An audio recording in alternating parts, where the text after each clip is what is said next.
सर्वच स्पर्धा परीक्षेसाठी अत्यंत उपयुक्त प्रश्न। एका आयताच्या लगतच्या बाजू 3:4 प्रमाणात असून त्याचे क्षेत्रफळ 192 चौशेमी आहे, तर त्याच्या बाजूंची लांबी काढा। हे पर्याय आहेत दिलेले।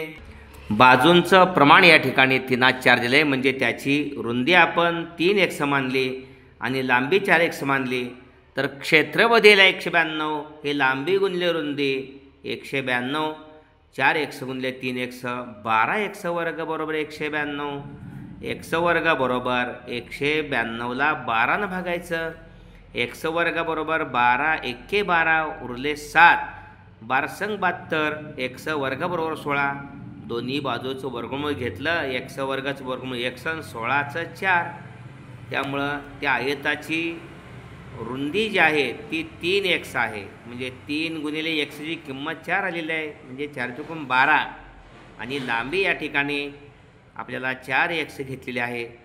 4x म्हणजे 4 गुणिले xची किंमत 4 आहे, 4×4 16, लांबी आणि रुंदी 12, त्यामुळं यातला जो अचूक पर्याय आहे तो या ठिकाणी 12 सेमी आणि 16 सेमी नंबर 3। अचूक प्रश्नांचा सूत्रांचा वापर केल्यास आपल्याला अचूक उत्तर मिळते। धन्यवाद।